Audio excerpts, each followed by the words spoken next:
years on the British throne. They are now the most famous royal family in the world and have prospered while other great dynasties have fallen. They've seen their relatives overthrown, murdered and exiled, overcome family feuds, fire and betrayal. And they have always followed one crucial rule: survive, whatever it takes, whatever the cost. The Windsors learned the dark art of survival in the days of war a century ago.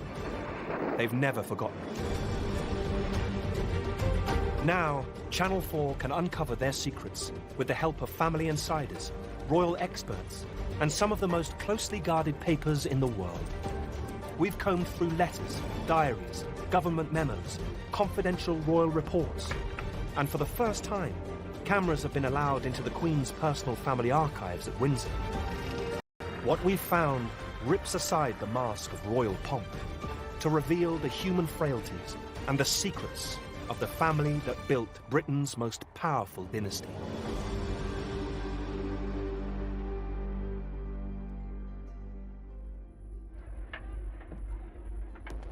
On the morning of the 13th of June 1917, 14 bombers took off from a base in German-occupied Belgium.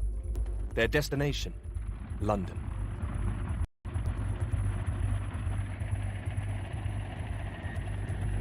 By mid-morning, they were over the East End. The children of Upper North Street School in Poplar were just starting a maths class. I was on my 5th sum, and this plane was coming over. So the teacher saw everybody's eyes lit up and said, "That's one of ours." I'm still thinking this as I finish my sum. Somehow I managed to climb out, and as I went out the classroom door, I stepped over a little boy who was dead.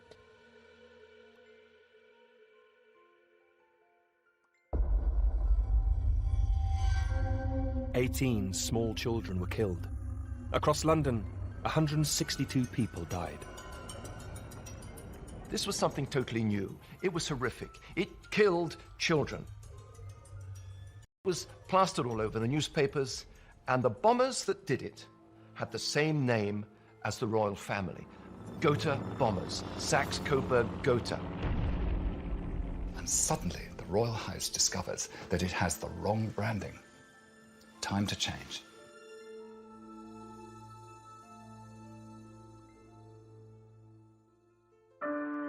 In August 1914, the monarch was 49-year-old King George V.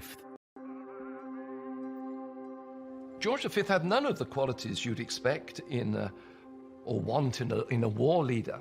He was a very cautious, conservative character, blinkered, very much of his class.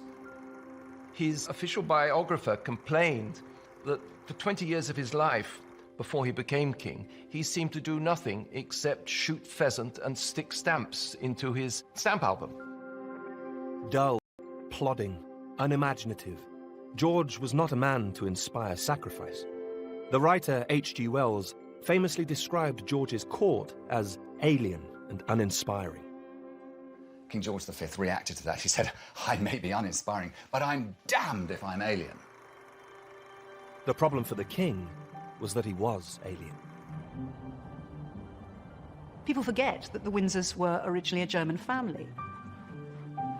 Queen Victoria was as German could be, spoke German as well as she spoke English, and married, of course, Albert of Coburg, another German. So that meant that Edward VII was also completely German. His son, George V, who's the first Windsor, was half German and half Danish, because his mum was Danish. So there's not a jot of English blood, technically, in them. 8 of Victoria and Albert's 9 children had married into other European royal families. Before the First World War, you have this massive of dynastic network, this monarchs' trade union, all Queen Victoria's grandchildren, great-grandchildren, all sitting on most of the thrones of Europe, marrying each other, cousins marrying each other, this huge family network. George was first cousin to both the Russian Tsar, Nicholas, and the German Kaiser, Wilhelm. George's wife, Queen Mary, was also German and spoke English with a German accent. King George V, all his relations spread across the thrones of Europe. And I think he probably began the First World War thinking that those family relations would be able in some way to bring a quick solution. And the aspiration was that it would only last a few months. The king still saw himself as part of an international brotherhood of monarchs, but he had misjudged the public mood. The outbreak of war sparked anti-German rioting. My grandfather came from Württemberg, which is in southwest Germany. He managed to open a shop in South Shields. His name was Seitz, which is demonstrably not English, and so that was up above the shop. It was very, very prominent, and so it became a target. There were so many people gathered in the market square, throwing bricks and what have you. The younger children, down to my mother, who was 3. And so when the bricks started coming through the window, terrified. The king didn't realise it, but it became manifestly clear that everything German, even Dachshunds walking along the street, were being kicked by people. Anything that had a link to the dreaded and hated Germany was anathema. The most obvious link to Germany was the royal family itself.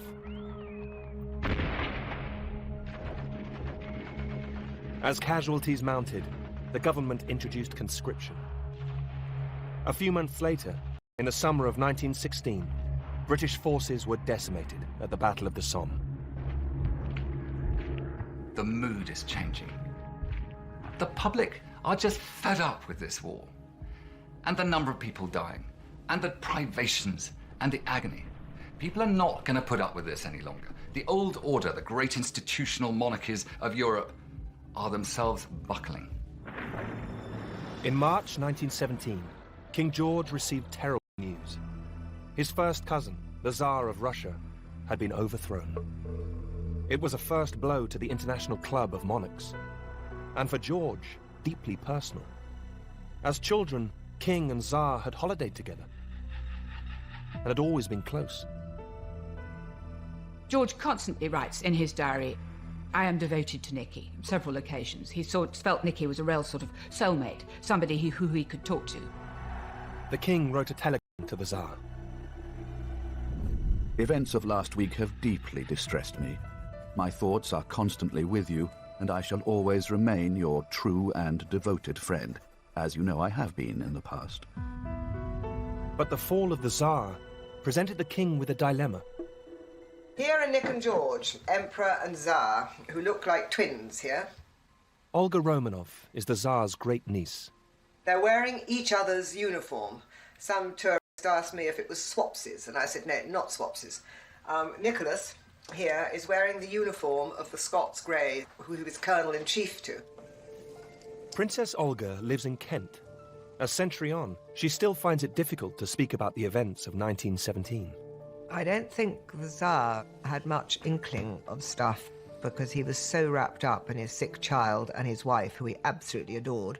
My grandfather had been one of Nicholas's advisors, and I think if he'd taken my grandfather's advice, it's possible disaster would have, not happened, sorry. The new Russian government was democratic, hanging by a thread. The Russian government asked the British ambassador if the Romanovs could be given asylum in Britain. The British ambassador goes back to the British government, of whom Lloyd George is the leader at this point, and says, what should we do? What shall I say? I feel that we ought to say yes. And Lloyd George initially says, yes, I don't think we can refuse. At this point, an extraordinary sequence of events unfolded. Events that would remain secret for more than 50 years. At their heart stood King George's private secretary, Lord Stamfordham. Lord Stamfordham was my great-great-uncle. He was a very wily character, and I think he was probably one of the first courtiers to be PR savvy. He was monarchist through and through. He was dedicated to them. He was there, he saw it, to protect them from anything that went on in the world. It was Stamfordham's role to advise the king, and he feared the mood in the country. The fall of the Tsar may have horrified the royal family, but it delighted Britain's war-weary people, who saw the Tsar as a tyrant. Mass rallies were held, where socialists and republicans offered passionate support for the Russian Revolution. Stamfordham compiled a file that he gave the title Unrest in the Country. It contained newspaper clippings and letters he'd received from a network of informants. Stamfordham's top-secret file is now kept at Windsor Castle. Tens of thousands of records going back hundreds of years are kept here. And our cameras have been granted access to the Queen's own private archive. The Unrest in the Country file includes this letter from a Salvation Army colonel in Essex, which was typical of the type of information Stamfordham was receiving. I have noticed, since the news came to hand of the Russian Revolution, a change has come over a certain sector of the people in respect to their attitude towards the king and the royal family. A friend of mine saw written in a second-class railway carriage, "To hell with the king, down with all royalties." It is a panic that's going on, certainly a panic in the palace, which is beginning with Stamfordham, and I'm sure that he communicated that panic to the king. The king instructed Stamfordham to write to the government. His letters about the Tsar lay buried for half a century, but are now available at the Parliamentary Archives. For decades, people thought that the key decisions were taken by Lloyd George, the Prime Minister, and these documents reveal that this was not in fact the case. This is a letter from Windsor Castle dated the 6th of April 1917 to Arthur Balfour, who was the question of the Emperor and Empress of Russia coming to this country. His Majesty receives letters from people in all classes of life, known or unknown to him, saying how much the matter is being discussed. This is the second letter on the same day from Stamfordham to Balfour, and it shows the degree of agitation that's going on. The residents in this country of the ex-emperor and empress would be strongly resented by the public. The opposition to the emperor and empress coming here is so strong that we must be allowed to withdraw from the consent previously given to the Russian government's proposal. It's very significant, I think, the language that is used. King George V was a constitutional monarch who was supposed to take the advice of his ministers. Here he's using words like must and ought. In other words, he is attempting to instruct the government in the policy that it should pursue. Balfour capitulates as a result of this. He writes to Lloyd George and suggests that they probably ought to withdraw the offer of asylum. In Russia, the Tsar was oblivious to his cousin's decision not to provide him with refuge. Sorted my belongings and books, and the things I want to take with me if I go to England. But for the Tsar and his family, there could now be no escape.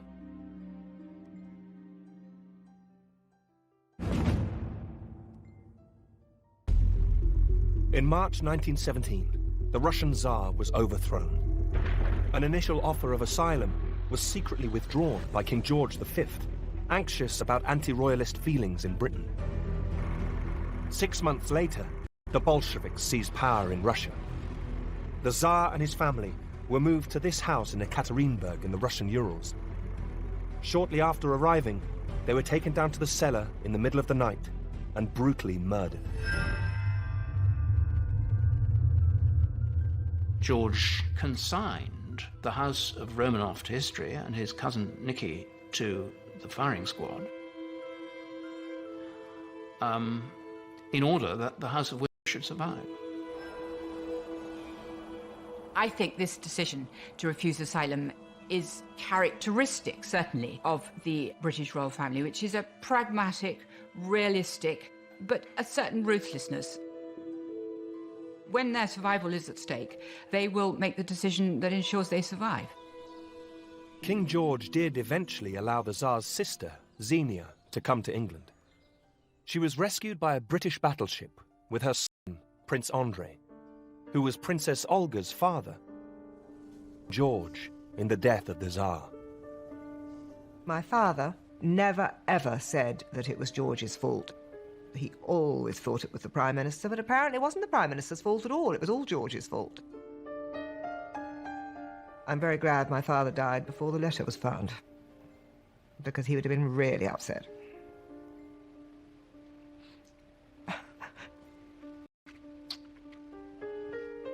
George, the Tsar, and my grandmother were great friends. They played together. They did things together. And eventually, George gave refuge to my grandmother and was wonderful to her. And used to put Queen Mary's nose totally out of joint. Was really, really nice to her. And I suspect a lot of that was guilt. George's ruthless abandonment of his cousin in April 1917 marked the death of the pre-war International Club of Monarchs. But for the king, a bigger challenge remained: to forge a connection with his own long-suffering subjects, now entering the fourth terrible year of war.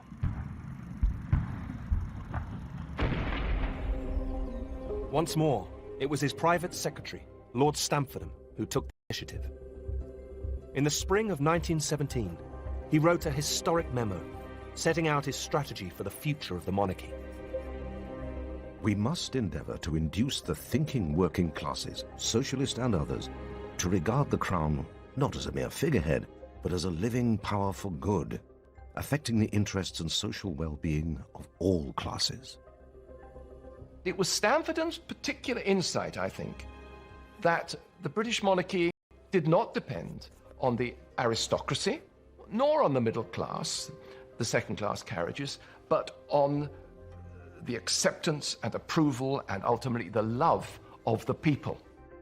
If the top wanted to survive, it was the bottom layer that mattered most. Stamfordham encouraged King George and Queen Mary to do something British monarchs had rarely done before: to go out and meet the people. George is the first modern monarch. The first monarch who is prepared to not just go around in a big car waving at people, but to get out of the car and visit factories, go into people's homes, go down even coal mines, talk to people, get out there, be seen. This is a completely different notion of monarchy. It's a total change. Stamfordham ensured that it was not just the King and Queen who appeared in the newsreels, but also the Prince of Wales, Edward VIII, was serving as a staff officer and emerging as a major asset in Stamfordham's rebranding of the monarchy. Well, David was the David Beckham of his day. He was a megastar of his day. He was the most popular bachelor of his day. Everybody wanted to be seen with him or dance with him. One can only use the term, corny though it is, charisma to attach to him. I mean, he was like Princess Di.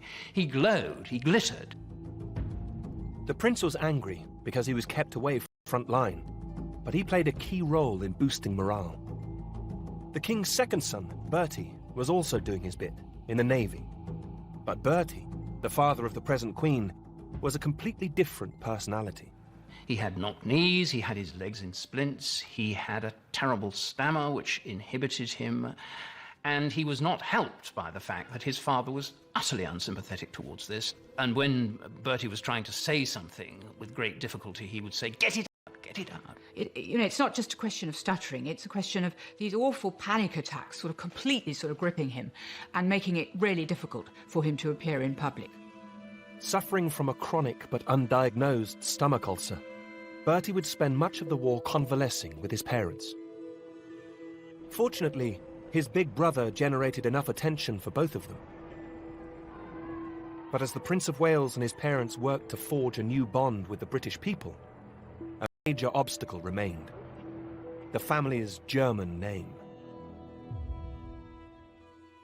Who is the king?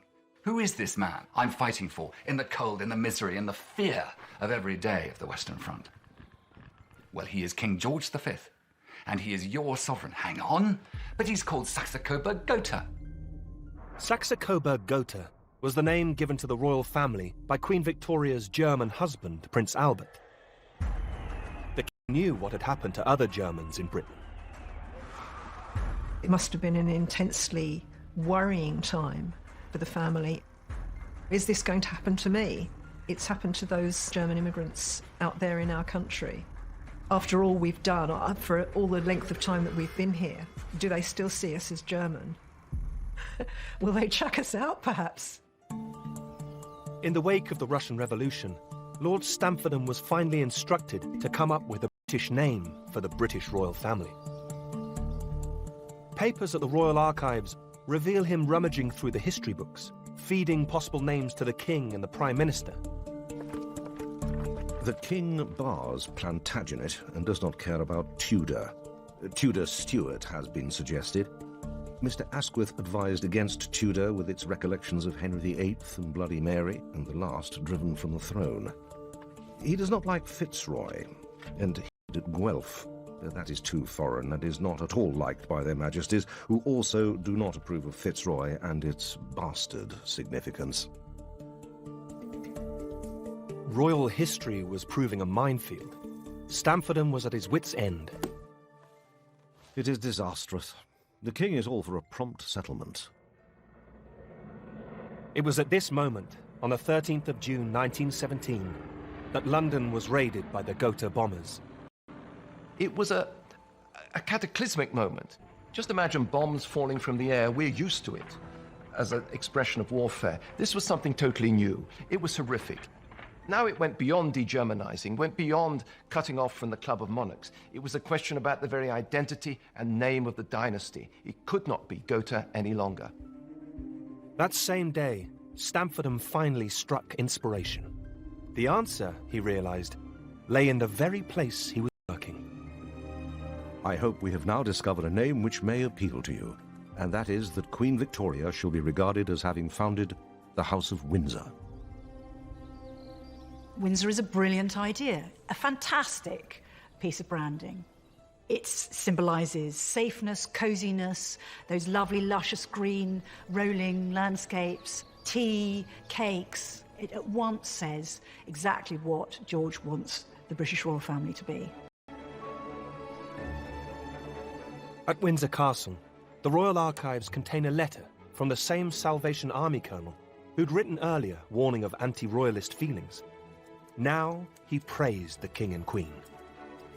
Their strong efforts to remove in every possible way the German influence and power from the court will have its fruit in the abiding and affectionate loyalty of their devoted subjects. This is the beginning of the idea of the monarchy, the Windsor family, as being quintessentially British, which allows it to identify with British nationalism, to become the visible figurehead, embodiment of the British nation. Stamfordham received a letter of congratulation from the former Prime Minister, Lord Rosebery. Do you realize that you have christened a dynasty? There are few people in the world who have done this. None, I think. It is really something to be historically proud of. I admire and envy you. On the 11th of November, 1918, huge crowds celebrated the end of the war. Britain and its empire had lost close to 1 million men. Across Europe, no less than 9 monarchs had lost their thrones. But in London, the King and Queen were cheered to the echo. The House of Windsor was forged in war, but it grew out of a national crisis, threatening national survival, when the nation was saved by the people. A new monarchy had emerged, adapted to the democratic age, one in which King George's dullness had become a virtue. In his ordinariness, there was a humility. He wasn't a leader. He was, in many senses, a follower.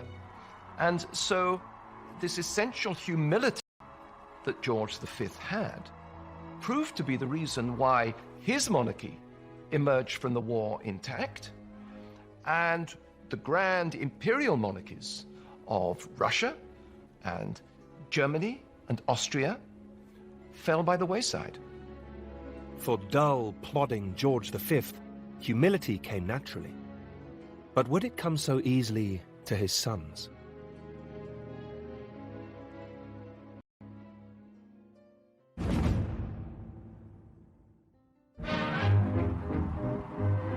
In the years following the First World War, the rebranded Windsor dynasty was hugely popular. The King and Queen continued their punishing schedule of public appearances. Their second son, Bertie, was starting to carve a modest niche for himself, although his stutter made public appearances a torment. I'm sure that we are all happy to feel that the generosity of His Majesty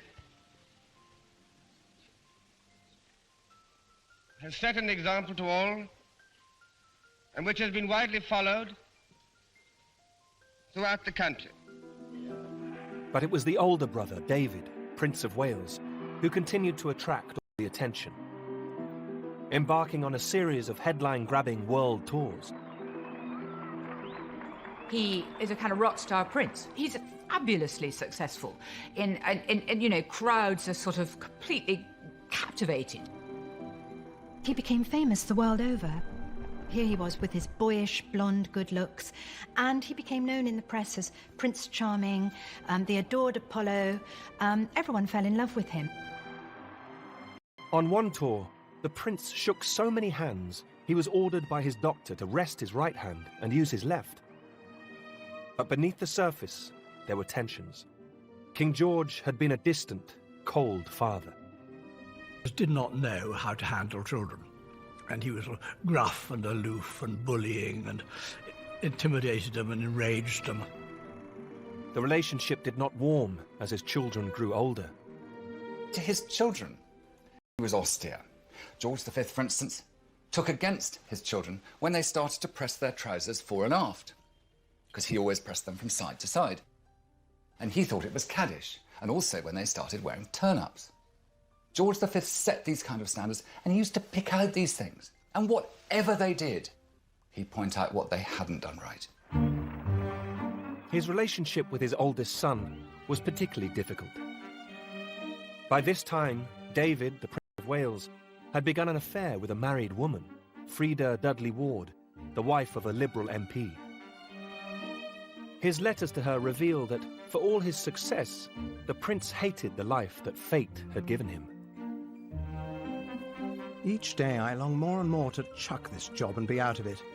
The more I think of it all, the more certain I am that really, the day for kings and princes is past. Monarchies are out of date, though I know it's a rotten thing for me to say, and sounds Bolshevik. His letter to Freda from York Cottage, his parents' home on the Sandringham estate, at Christmas 1919, left no doubt how much he hated the place, and how much he missed her.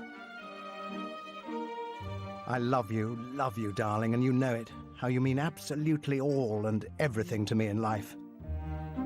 Nothing else seems to matter now. Not even my bloody job, of which I'm so sick. David's letters to Freda Dudley Ward are extraordinary in the way he expresses his hatred of the life that he's leading. I think basically his problem was that he liked the pluses of being a royal and not the minuses. He didn't like the duty aspect of it. He didn't like all the flummery, all the ceremonies that he had to go through, all of the sort of formalities which he found odious and tedious, all the sorts of things royalty do. He hated all that. What the Prince of Wales did like was parties.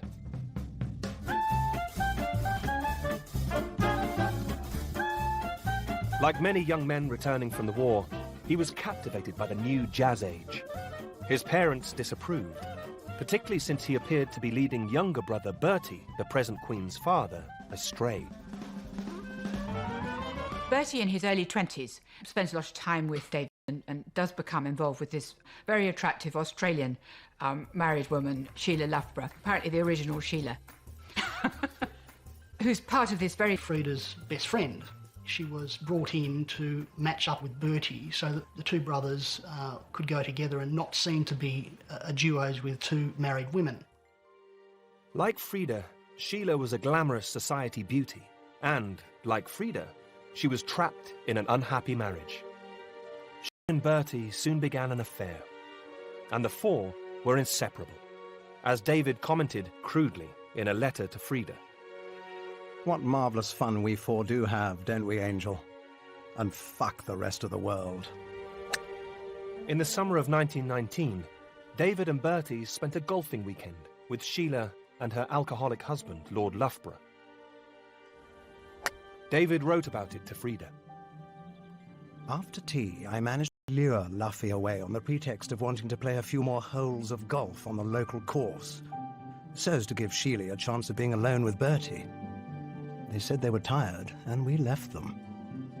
It's all so sordid, though. I'm sure Luffy doesn't suspect Bertie at all. The king did not approve, and demanded Bertie end his affair with Sheila. But he also dangled a carrot, as Bertie confessed to his brother David. He's going to make me Duke of York on his birthday, provided that he hears nothing more about Sheila and me. And of course, George V had been made Duke of York by Queen Victoria, so it was a very special thing for Prince Albert, as he then was, to be made Duke of York by his father.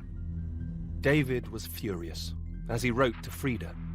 Christ, how I loathe and despise my bloody family, as Bertie has written me 3 long, sad letters in which he tells me he's getting it in the neck about his friendship with poor little Sheila. But Bertie caved in. In the spring of 1920, he ended his relationship with Sheila. Bertie was very different to his brother. He was a shy young man, but he always would put duty above love, and he acquiesced to his father's demands to be the Duke of York, provided he never speak of the Australian again. The king wrote to his second son to thank him. The letter, in the king's own hand, is in the royal archives and has never before been shown on television. I know that you have behaved very well in a difficult situation for a young man, and that you have done what I asked you to do. I feel that this splendid old title will be safe in your hands, and that you will never do anything which could in any way tarnish it. The king's oldest son was determined he would not be dictated to in the same way, as he wrote to Frida. If H.M. thinks he's going to alter me by insulting you, he's making just about the biggest make me despise him and put me completely against him, and I'll never forgive him. God damn him. David and Frida would continue their scandalous affair for more than a decade.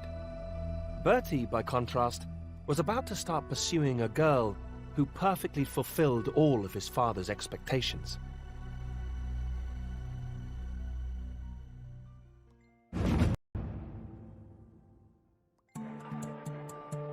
In the spring of 1920, the king's second son, Bertie, broke off his relationship with the married Australian Sheila Loughborough because his father had told him to. He was rewarded by being made Duke of York. Bertie now began to spend time at Glamis Castle in Scotland, where he had developed a new romantic interest, the 19-year-old Elizabeth Bowes-Lyon.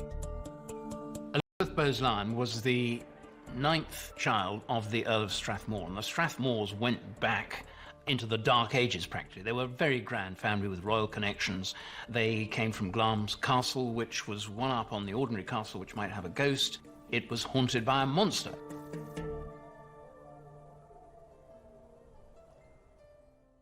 Elizabeth Bowes-Lyon is an incredibly attractive, kind of magnetic young woman. And she has so many admirers. And you get this sense of her as being the sun, and all these people revolving around her. Everybody was in love with Elizabeth Bowes-Lyon.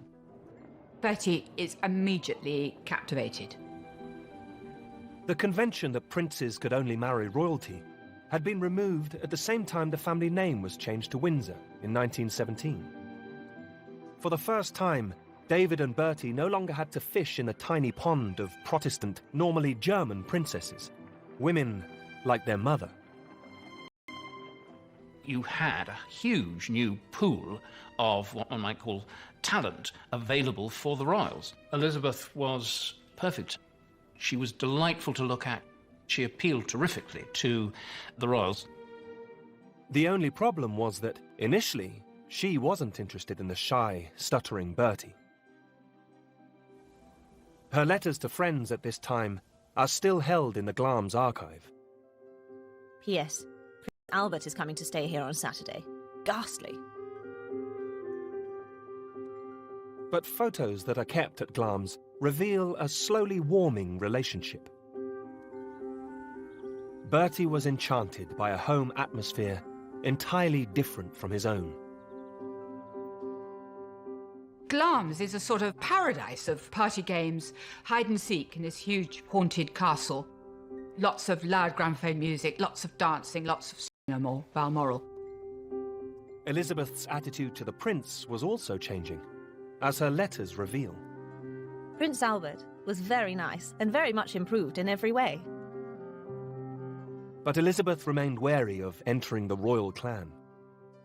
She saw it as a kind of gilded cage, which of course it was, and she wasn't sure really whether she could cope with Bertie with all his difficulties. The photos at Glamis suggest there may have been another reason for her reluctance: the presence of a man called James Stewart. There are these constant references and photographs of them being together, and statements from different people who were close to her that they were in a romantic relationship. James Stewart was the youngest son of a neighbouring aristocrat, and also equerry, or gentleman-in-waiting, Prince Albert. He joined the army when he was 17. He got 2 military crosses. He was clearly brave. He was clearly very attractive to women, very handsome. In 1921, out of the blue, Stewart was suddenly offered a lucrative job in the oil fields of America. He was offered this job through an eminent courtier of King George V's court. It's pretty clear that there was some way in which he was spirited away, that there was a conspiracy between his mother, the Countess of Murray, her mother, the Countess of Strathmore, and Prince Albert's mother, Queen Mary. So you have the whole weight of the crown and the royal family behind this. I would suspect that my great-grandmother, his mother, who was apparently a wise woman, would have wanted to protect him and would have seen that he was better out of the way. Stewart took the job, hoping to make his fortune and return to marry the girl he loved. Prince Albert now moved in on Elizabeth. But she remained torn and uncertain. At times of emotional stress, the future Queen Mother hid her feelings by writing backwards in her diary. I am most perplexed. I'm thinking too much. I wish I knew. Twice the prince proposed. Twice he was rejected.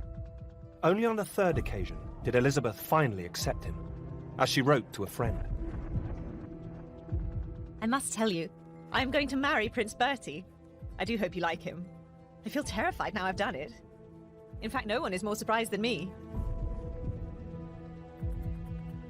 It's in the papers that she's engaged to his old boss, Prince Albert. Clearly, my grandfather started as a favourite and a front-runner and ended up as a kind of also-ran, and then felt very bitter. You know, it's like he was the casualty, in a way, in this. Bertie and Elizabeth were married at Westminster Abbey on the 26th of April, 1923. If you look at their letters, it's very plain that they were in love with each other. I think that what she particularly liked about him was not just that he was rather informal, easygoing, but also that he was vulnerable. And his vulnerability, and I think, probably was something she found attractive, and she felt that she could help him, and she most certainly did help him. The couple quickly had 2 daughters, and Elizabeth would prove the perfect partner for the prince. It transformed his life. In his eyes, she was the most wonderful woman in the world, and his home life became his anchor. Bertie had settled down and finally won his father's approval.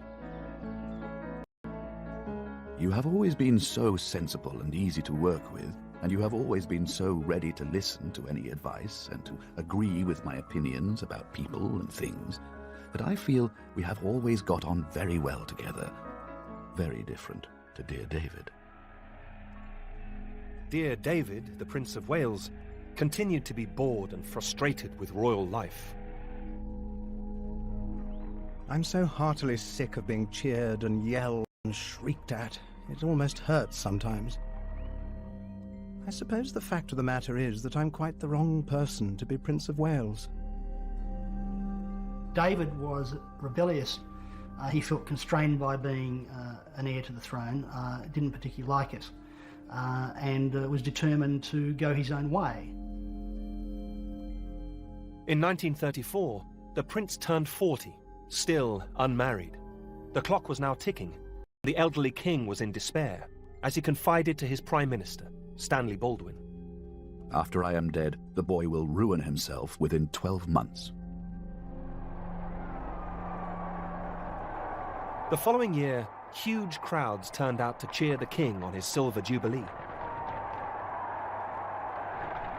In his Christmas broadcast that year, George chose to focus on the bond he shared with his people.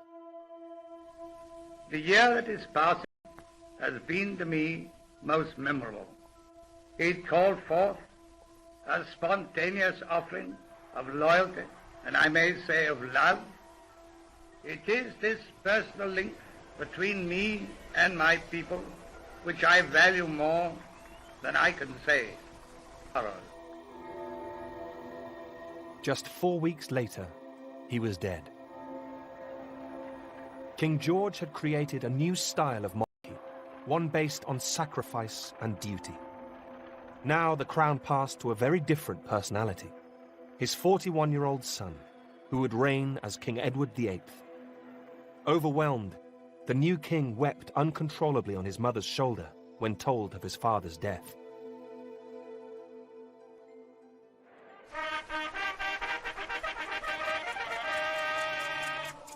As he was proclaimed king, Edward broke with tradition by watching from the windows of St. James's Palace.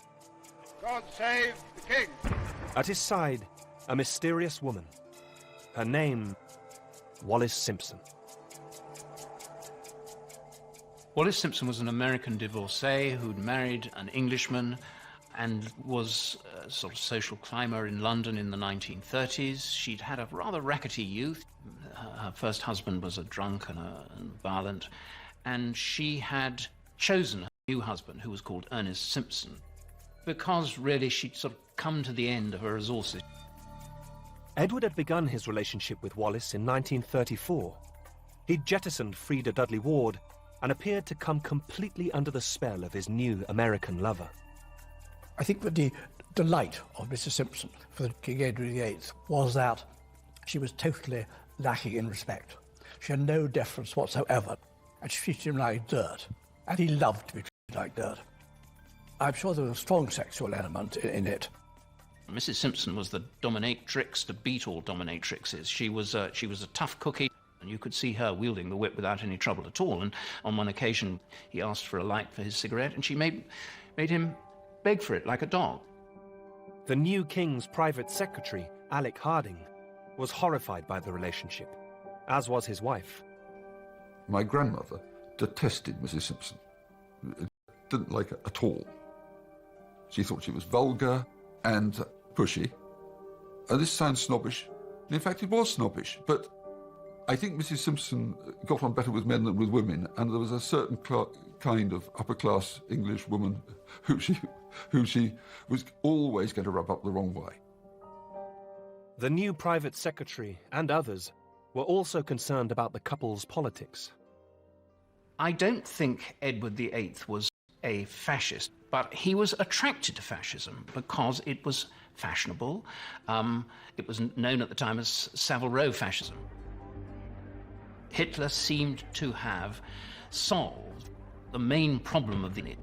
and he had done this by sacrificing German rights, no doubt, and the business about the Jews was no doubt very unpleasant, but still he was showing what a strong autocracy could achieve.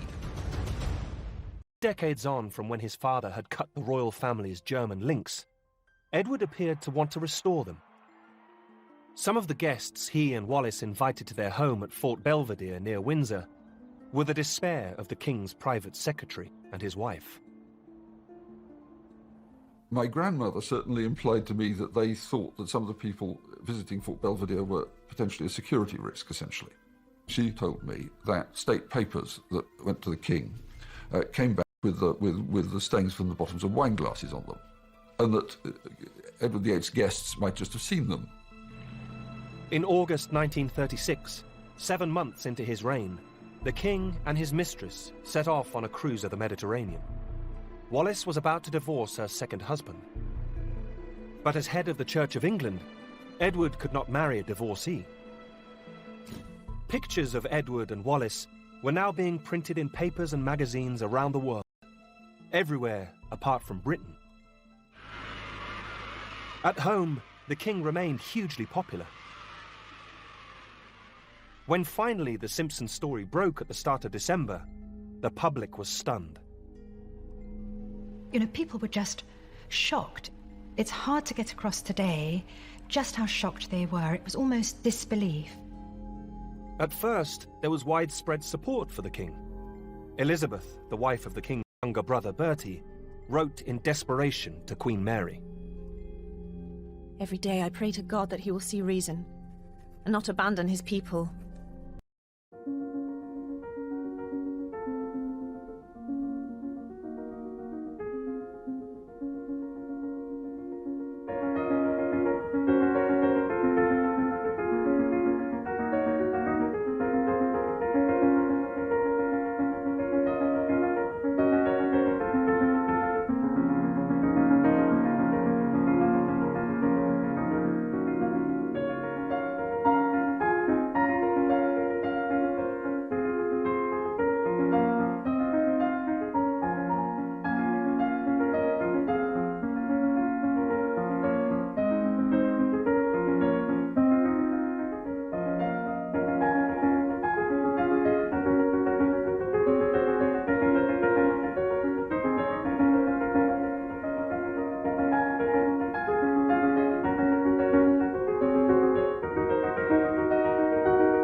là đêm thâu, tháng một em chờ xuân, mắt hồn nhiên một hành. Thôi thì anh đã biết lòng em còn chưa nói hết, thôi thì anh đã muốn hờn dỗi. Tình là đớn đau, tình đi mau, người là khúc ca, là đêm thâu.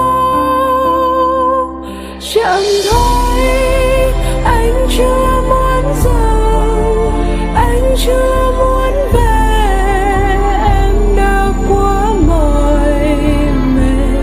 Chậm thôi, anh cứ kiếm tìm một ánh trăng lừa dối, em cứ đứng nhìn theo. Chậm thôi, chân không theo nhịp.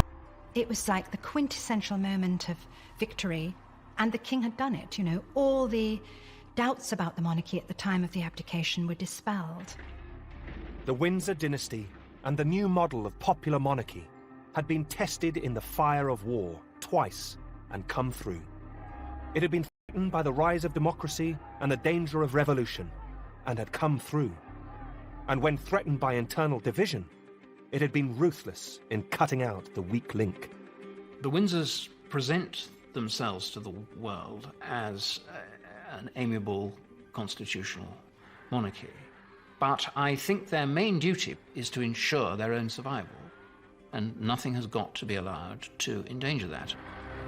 Duty and sacrifice were the foundation of the new Windsor dynasty.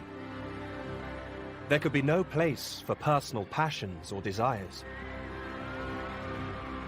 It was a heavy burden to lay on the next generation. Next time, using unseen footage, a lovesick princess and an ailing king keep up appearances as a crisis looms at home.